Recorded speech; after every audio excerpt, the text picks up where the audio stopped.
So, I just went to sleep, well my character went to sleep, I'm still awake, and I slept for 24 hours just to give K's Casades a chance to sort through everything and to give me my next quest.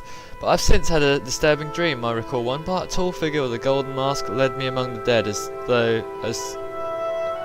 through a wedding celebration. You heard many voices but no lips moved. You strained to breathe but your chest didn't move. The tall figure spoke with each figure as he passed among them, laughing and joking as if they were still alive. But they made no reply. You tried to cry out, but without breath your tongue fluttered in vain. So a very strange dream. Still, that is supposed to be relevant to everything.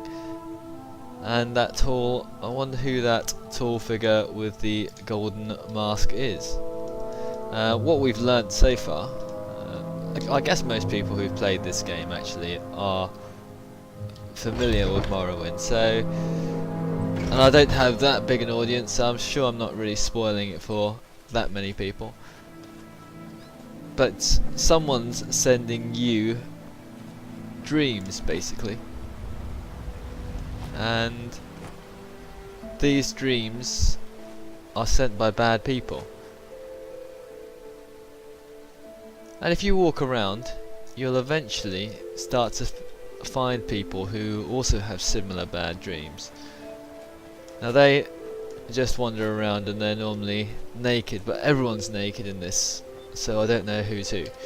Anyway, I've done some training, I've leveled up a few of my skills, so let's see if I can speak to him. Are you here to discuss your orders, or is there something else you want?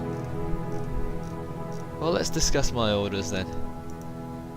We need an Ashlander informant. I've heard of a fellow in Ald'ruhn named Hassel Zainzubani, an Ashlander who left the Wastes to become a wealthy trader. They say Ashlanders like to give and receive presents. Take these 100 drakes, find out what Zainzubani likes and get him a gift. Give him the gift and see if he'll tell you about the Ashlanders and the Never-Ravine cult. Then report back to me. So, this is all very simple. Shall we ask him what he's learnt? What have you learned? Two groups have an interest in the Never-Ravine prophecies, the Ashlanders and the distant priests.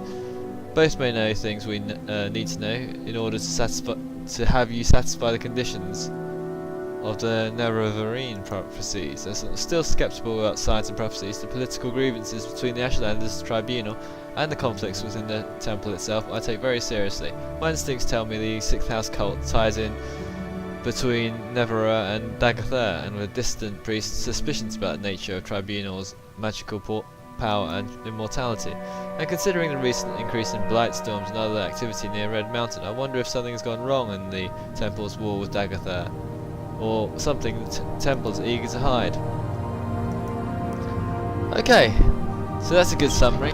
He's actually told you a bit more along the story. Obviously he thinks I satisfy the Neverine prophecies, and if you remember the introduction right at the start, he tells you that you were born on a certain day to uncertain parents, and that is supposed to be part of the prophecy.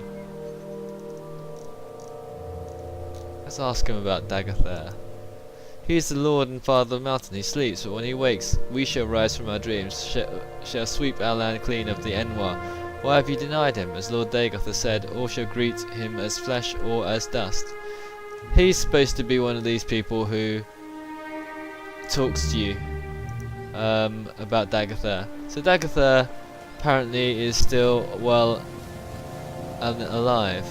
So let's jump up these jumpy steps and go to Ald'ruhn. Hope this is the way.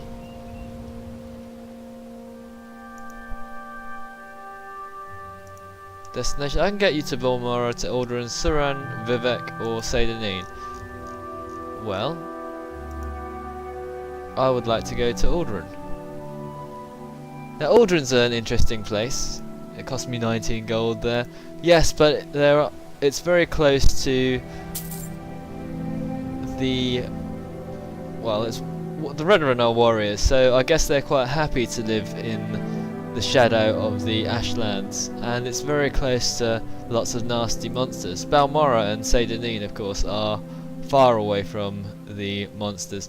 There's also I think there's a fort very close to Ald'ruhn, just outside Ald'ruhn as well, and they're quite brave as well. The Imperials are a bit hardcore because they actually have got a mining camp inside the ghost fence, and they mine. There's a diamond mine there, and I think there's also something else. Oh, okay. So we're in Ald'ruhn. We see all these horrible, dusty places all around the all around us.